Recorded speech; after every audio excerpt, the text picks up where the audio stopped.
In my previous life, I learned a painful lesson about love. I had married Mary, my sister's best friend, despite her doubts. That marriage turned cold and empty.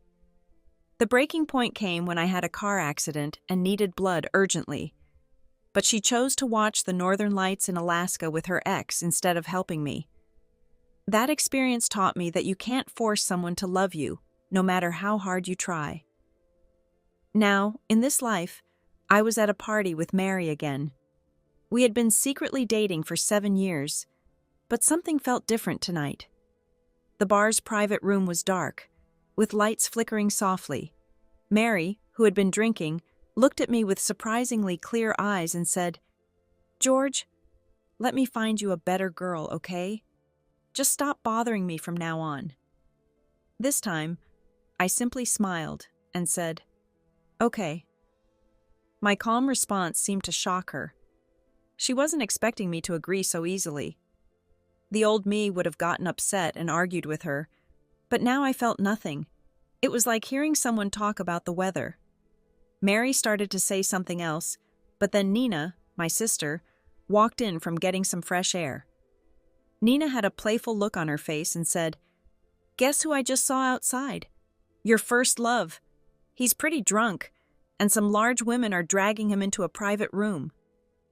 As soon as Nina finished speaking, Mary jumped up and rushed out. We could hear chaos outside and the sound of glass breaking. I stayed in my seat, calmly peeling oranges from the fruit plate. It was a habit I had kept from our relationship. Mary loved eating fruit but hated peeling them, so I would always peel them for her before she ate. Will change everything. What if I told you Mary isn't the real problem in this love story? There's a dark secret that's about to come out, and trust me, it's not what you think. Remember how Tom was acting weird at the Iron Flower show? And did you catch that strange moment when George felt someone push him? Well, let's just say nothing in this story is as simple as it seems. The next part will reveal why Mary's been acting so strange all along, and it might make you completely change how you feel about her. Before we continue this wild journey, hit that like button if you're as shocked as I was by what happened at the Iron Flower show. Subscribe to catch the next part because believe me, you won't want to miss what happens when Mary shows up at George's door. The truth that comes out will leave you speechless. Share this video with your friends who love a good plot twist. They'll thank you later. Drop your theories in the comments below. Who do you think is really playing who in this story? Are you Team George or Team Mary? Let me know what you think is going to happen next. Now let's get back to our story, where Mary's about to make a decision that will change everything. Nina always noticed how I took care of Mary. "You're so nice to her," she would tease. "You never treat your own sister this well. You must like her, right?" There were so many times I almost told Nina about our relationship, but Mary would always jump in first, wrapping her arm around mine playfully. "Maybe George just thinks of me more like a sister than you," she would say. "That's what brothers do. They take care of their sisters. Got a problem with that?" Over time, I realized Mary wanted to keep our relationship secret, so I stopped trying to tell anyone. That's how we managed to date for 7 years without anyone finding out. Now Nina stood at the doorway, looking outside at the commotion. She turned back to me, still calmly eating fruit, and teased, "Hey, George, Mary's out there fighting with someone. Shouldn't you help?" I swallowed my last piece of orange and shook my head. Why should I get involved in women's fights?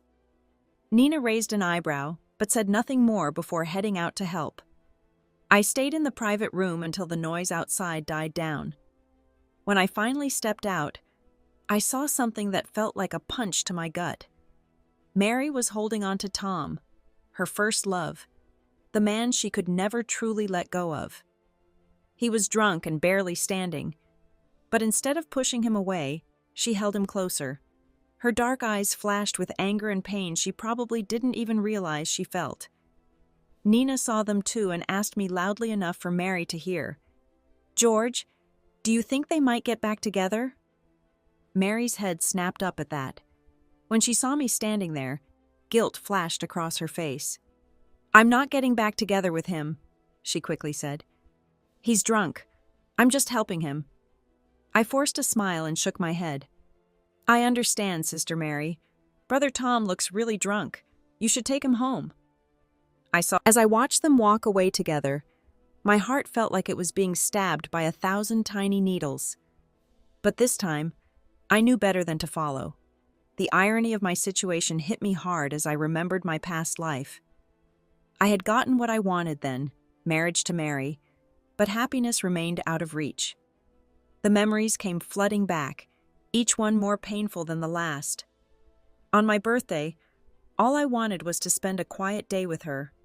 Can you stop being so annoying? I'm busy with work, she had snapped. Later that day, I saw photos on social media of her enjoying the Grand Canyon with Tom. Once, when I was doubled over from a severe stomach ulcer, I begged her to come with me to the hospital. I'm not a doctor, she said coldly. Go by yourself. Why are you bothering me? Yet a week later, she rushed Tom to the hospital for a simple cold, fussing over him the whole time. The worst memory was of our wedding anniversary. I had planned everything perfectly, but fate had other plans. On my way home, I got into a terrible car accident. When the doctor called Mary for surgery permission, her response chilled me to the bone. Is he dead? If not, don't bother me. Through the phone, I could hear Tom's excited voice in the background. Mary, look! The Northern Lights are amazing! This trip was totally worth it. After that call, my wounds started bleeding heavily, turning the white hospital sheets crimson. The physical pain was nothing compared to the agony in my heart. That was how I died in my past life. Back in the present, I pressed my hand against my chest, feeling a ghost of that old pain. I smiled sadly to myself. Mary, if my love is such a burden to you, then I'll stop loving you. Nina and I went home early that night. The next morning, I woke up groggy and checked my phone. There was a message from Tom, a photo of Mary sleeping at his place. Mary stayed with me last night, he wrote. I felt nothing as I typed back a simple "oh," but Tom wasn't finished. He sent another photo, this time of breakfast. Mary made this for me, he bragged. Look at these cute heart-shaped eggs. I had to laugh. In all our time together, Mary had never once cooked for me. When we were together, Mary always said she was a spoiled princess who didn't want to do housework. That's why I learned to cook. I wanted her to have warm, delicious meals whenever she needed them. But now, seeing her cook for Tom made all my past efforts feel like a joke. I put my phone down after seeing Tom's messages and went back to eating my breakfast. Then Mary texted me, not mentioning anything about last night. Those lotus root balls you made last time were really good. Make some more and bring them to my office today. And remember, no cilantro. That message made my heart sink. Mary had always loved cilantro. She would even order extra when we had hot pot. It hit me then. These meals weren't for her at all. After thinking for a moment, I replied, okay, but opened a food delivery app instead and sent a random home-cooked meal to her office. That evening, I went to dinner with Nina. As soon as we walked into the restaurant, we saw Mary and Tom walking in together, holding hands and looking happy. Mary quickly dropped Tom's hand when she saw us. Tom smiled awkwardly and said, What a coincidence. The place is pretty full. Mind if we share your table? Before we could answer, Mary sat down right next to me. Nina's eyes went wide, and she jumped up to switch places. What are you doing? Nina said. I can't sit with your first love. That's not right. Mary got pushed to sit across from me, looking annoyed. I could feel her staring, waiting for me to say something, but I avoided her eyes and handed the menu to Tom. Order whatever you want, I told him. My sister and I already know what we're getting. Tom took the menu with a smile and said, trying to sound casual, George, your cooking is way better than any restaurant. His comment confirmed what I'd suspected. Those meals Mary kept asking me to make were really for him. I just smiled, saying nothing. Nina jumped in, half teasing and half proud. You should have seen him in cooking class. He was the only guy there, but he didn't care. He stuck with it, and now he can do everything. Cook, clean, handle things outside the house. His future girlfriend is going to be so lucky. Mary's smile faded as she listened to Nina's words about my future girlfriend. She took a slow sip of tea and asked casually, George, are you thinking about dating? I looked at her, confused. Remembering what she'd said in the bars, Tom noticed Mary's mood change and tried to lighten things up. George is lucky to have such a caring sister. I'm jealous. Though Mary's pretty good at... Before he could finish, Mary cut him off with a frown. Don't say that. George is my brother. Her voice was sharp, but her eyes looked sad. I nodded and backed her up. That's right. Mary's like a sister to me. Tom, you shouldn't joke about this. Besides, you and Mary are much better together. Mary's face darkened at my words, anger flashing in her eyes. Oh, really? She said coldly. Then let me set you up with someone. When are you free to meet them? Thanks, Mary. That would be great, I replied with a bright smile. The next few days passed without any contact between Mary and me. Then Tom showed up at our house when Nina and I were both home. What brings you here? Nina asked. Tom glanced at me nervously before explaining. Nina, you know Mary and I were childhood sweethearts. Even though we've had our problems, there's still something between us. I was wrong to break up with her before, but now I want to tell her how I feel and get back together. Can you help? In my past life, I would have jumped in right there, telling him not to waste his time because Mary loved me. But now I knew better. Of course, I told Tom. Mary has always had feelings for you. Go for it. You're perfect for each other. Nina agreed. Yeah, this could work. We can all see Mary never got over you. If you tell her how you feel, she'll definitely say yes. Tom's face lit up with pride. And when he looked at me, his eyes were full of confidence. A couple days later, Nina and Mary planned the perfect confession scene. They believed you could see someone's true feelings in big moments, so they arranged for everyone to watch an iron flower show at a farmhouse in the countryside. These performances involved throwing molten iron against walls to create spark showers. When we got there, the place was packed. I wanted to stay back from the crowd, but Tom insisted I join them. The crowd pushed and shoved until we ended up right in front row. As soon as the show started, sparks began flying everywhere. Tom jumped at the sparks, trying to hide behind Mary. Seeing how scared he was, Mary's eyes softened with affection. She linked her arm through his and teased, You're scared of fire but still wanted to get closer? Silly. It's because you're here, Tom said softly. When I'm with you, I'm not afraid of anything. Mary's face melted at his words, and she squeezed his hand tight. Watching them, I remembered my marriage to Mary in my past life. I had been so excited about being married, doing everything I could to make our home perfect. But one night, when she was drunk and I came to pick her up, I overheard her complaining to Tom. It's like I married a father, not a husband. He controls everything I do. It's so annoying. You were better. You always did things just right, never irritating me. Suddenly, a dog ran through the crowd, snapping me out of my memories. People screamed and scrambled to get away. Before I could pull Nina to safety, someone shoved me hard from behind. I stumbled forward, crossing the safety line. The crowd erupted in shouts and warnings. Someone burst through the crowd, and for a split second, my heart jumped, thinking it was Mary coming to help me.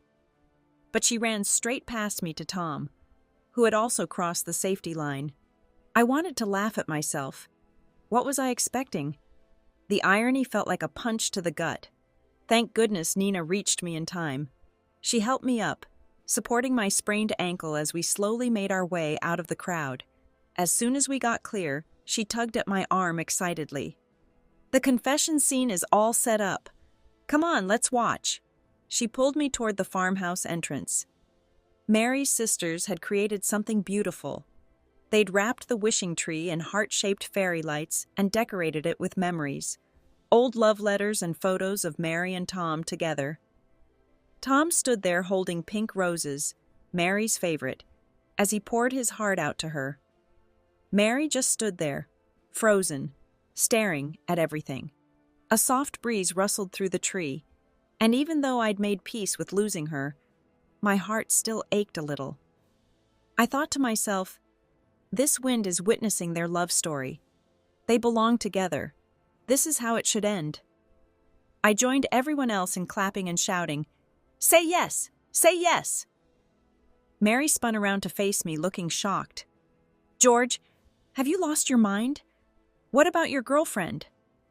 Nina's eyes went wide. I stayed calm, shaking my head. "I don't have a girlfriend." Anger flashed across Mary's face as she glared at me. During the chaos with the dog, everyone had gotten knocked around and stepped on. I'd gotten the worst of it. Not only did I fall, but I got trampled trying to get out. Mary looked at Tom with a mix of concern and frustration. "You usually hate crowds. Why did you want to come here today?" But even as she scolded him, she took his arm and helped him into the farmhouse. As Mary passed by, she snapped at me. "Wait here. He'll come find you later." She didn't even look at me as she walked away. Nina turned to me, confused. "George, why did Mary say she was your girlfriend? Are you keeping secrets from me?"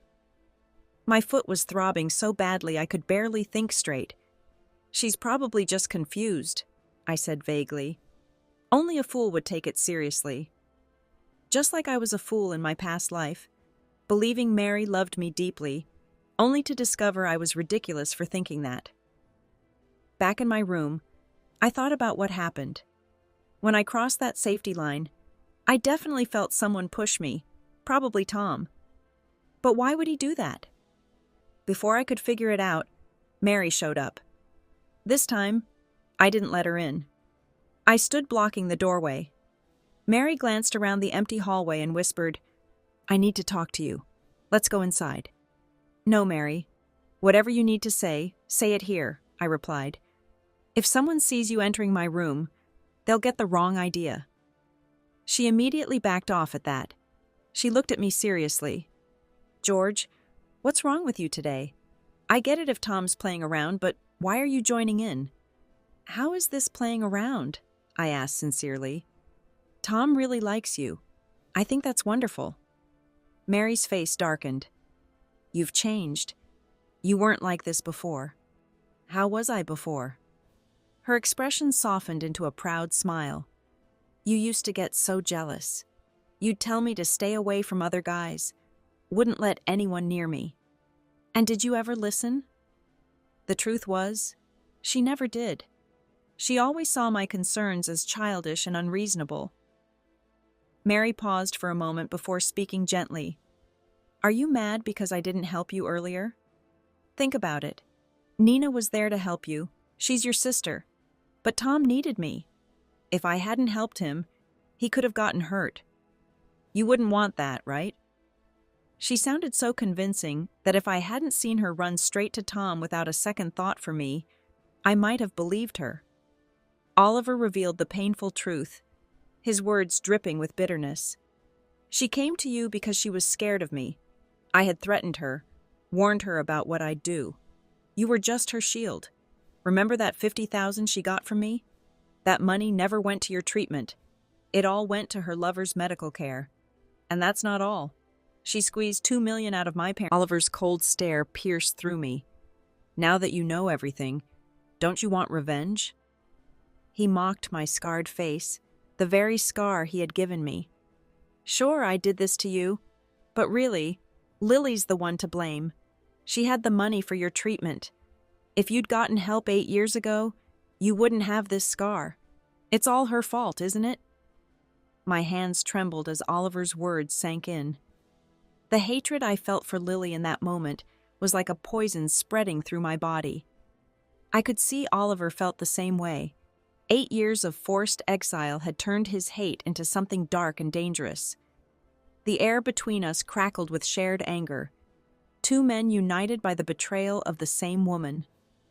Looking back now, I should have seen how Oliver's eyes gleamed with something more than just hatred. He was playing me like a chess piece, and I was too blind with rage to notice. If Lily wants it all, the fame, the money, the reputation, then let's take it all away, Oliver had said. His plan was simple. When Lily heard about the press conference, she bombarded me with calls and messages. Each text was filled with apologies and pleas for mercy. Oliver stood beside me, reading them with a smirk. "You're not getting soft now, are you?" he asked. I shook my head firmly. True, I was the one who had first confessed my feelings to her, but how did I end up here, so twisted by hatred? The press room buzzed with anticipation. Cameras clicked and flashed as I stepped up to the microphone. My hands were steady, my mind clear. But as I began speaking, something unexpected happened. Oliver's face drained of color. He tried to stop me, but it was far too late. You see, Oliver had coached me carefully. Tell them my face was scarred because of Lily. Paint her as heartless and cruel. But I had my own script in mind. I told them everything, including how Oliver was the one who had attacked me. I wasn't going to be anyone's pawn anymore. Why should I help the man who scarred me for life? Oliver had just returned from abroad, hungry for his own slice of fame and fortune. He thought he could use me, manipulate my pain for his gain. But he had underestimated just how much 8 years of living with this scar had changed me. After the conference, Oliver tried to confront me, but I met his anger with ice-cold calm. "This time," I told him, "I'm going to the police." Back then, I had been foolish enough to let Lily talk me out of pressing charges. I had given up on justice, and that was my own fault. But not this time. Everything I said was true, and there were plenty of witnesses from back then who could verify my story. When Lily found me at my hotel later, her eyes were wild with a mix of anger and desperation. She looked broken, tormented, exactly how I had felt all these years. I watched her calmly, thinking this was justice. This was what she owed me. But as I stood there, watching her world crumble, a small voice in the back of my mind whispered that I was wrong. I didn't know then just how wrong I was. When I faced Lily, she wasn't angry or defensive. Instead, she had this eerie calmness about her. "Why did you do this?" she asked softly. "I really wanted us to have a good life together." Her words made me laugh bitterly. "Oh, really, Lily? What about your beloved?" Now that everything was out in the open, she didn't bother denying it anymore. She bit her lip, looking lost and vulnerable in a way I'd never seen before. "He's incurable," she said with a coldness that chilled me. "He's bedridden for life. He's going to die." The way she said it, so detached, so matter-of-fact, made me realize something. Maybe this woman had never truly loved anyone but herself. Everyone was disposable to her. Oliver, me, even her supposed true love. She seemed to be suggesting that since her beloved was dying, she could be with me now. We wouldn't even need a divorce. We could just stay married forever. The idea made my stomach turn. "Everything you have," I spat out, "you built on my pain. Your fame, your success, it's all from stepping on me. I won't help you anymore. Hate me if you want. Just sign the divorce papers." "No, I love you," she insisted, throwing her arms around me. How absurd it all was.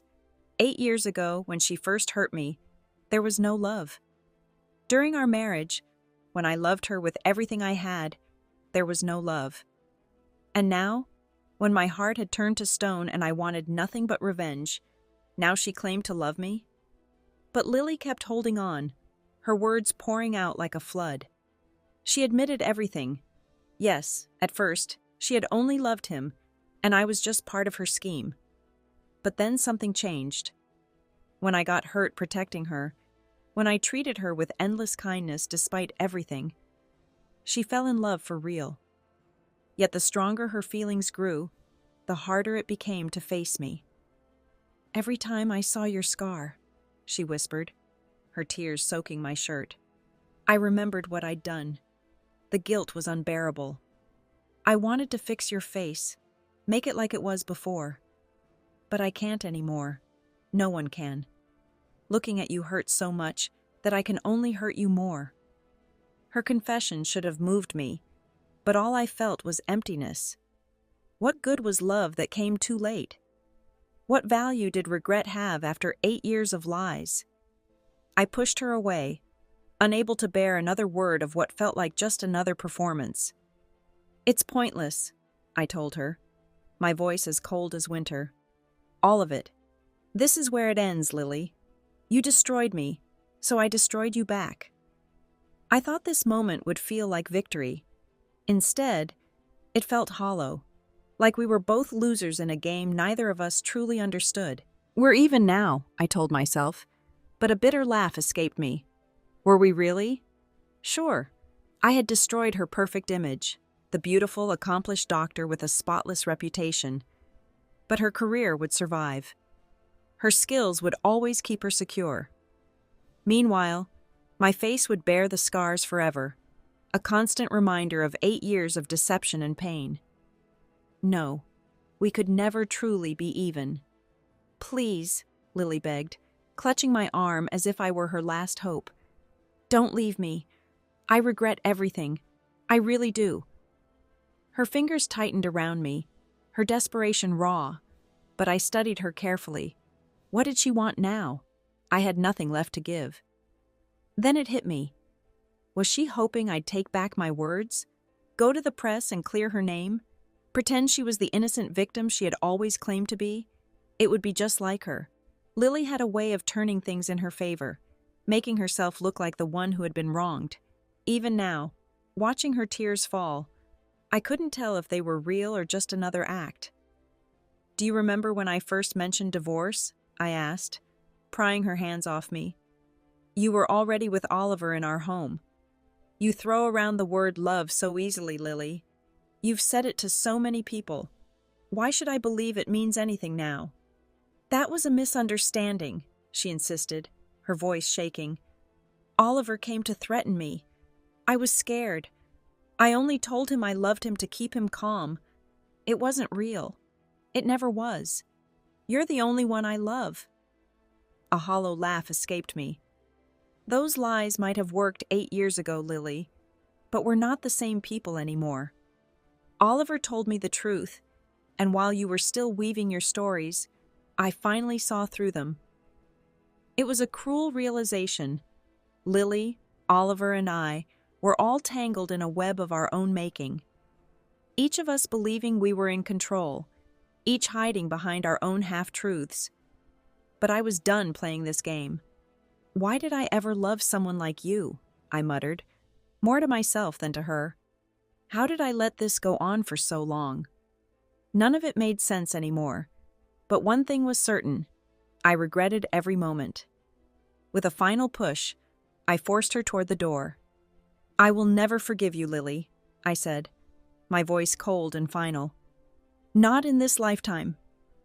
The words came out harsher than I intended, but I no longer cared. She stumbled back, her face stricken, but I shut the door. The world outside had already turned against her. The supposedly single doctor from the dating show exposed as a liar. Her carefully built image had crumbled, and I knew she must be struggling. Yet despite my anger, despite my satisfaction at seeing the truth come out, I never imagined what would happen next. 3 days later, Lily was found lifeless in her home. Looking back now, I wonder if I had truly seen the desperation in her eyes that day, really seen it, would things have turned out differently? But that's the thing about revenge. By the time you understand its cost, it's already too late. She left me a letter. As I read it, I felt something unfamiliar. Pity, regret, and something else I couldn't quite place. In it, Lily confessed a love story more tragic than I had imagined. The man she had loved so desperately had never loved her back, and perhaps that was why she clung to him so fiercely. When his family abandoned him during his illness, she did everything she could to keep him alive. She had dreamed that one day, once he recovered, she could finally tell him, "I was the one who loved you most in this world." But it had always been just that, a dream. The letter was stained with tears. Hers or mine, I wasn't sure anymore. She wrote about her regrets, her wish to undo her mistakes. She begged for my forgiveness in her final words. But even in death, I couldn't give her that. It's strange how love works. Oliver had given her everything, until his love turned into resentment. I had loved her completely, willing to sacrifice anything for her. Yet the one who never loved her back was the one she devoted herself to. Those of us who loved her most were left with nothing but scars, some visible, others buried deep within. Running my fingers over the ridges of my face, I kept asking myself, was it worth it? Was any of this worth it for someone like her? The answer was always no. Lily was gone. And without her, the man she had cherished had no— Then something strange happened. One morning, I woke up not in my usual bed, but in a cramped college dorm room, on a narrow bunk bed. It was just another ordinary day, except it wasn't. This was the day I had first confessed to Lily, the day that started it all. 2 months from this day, Oliver would throw acid at my face, leaving me scarred for life. All the tragedies began right here. But this time was different. This time, I had a second chance. I wouldn't go to Lily today. I wouldn't confess. I would let that moment pass, like a leaf floating down a river, never to be caught. 2 months later, I heard the news. Oliver had attacked Lily with acid, completely disfiguring her face. People said she'd been scamming wealthy men, using her beauty as bait. Oliver, feeling doubly betrayed, in both love and money, had snapped. His moment of rage earned him a prison sentence. But these were just stories to me now, tales I heard from a safe distance. In this version of events, karma caught up with those who deserved it, while I remained untouched, watching from afar. Sometimes I wonder if this reality is better, or if it's just different. But at least in this one, I'm not carrying scars for someone else's sins.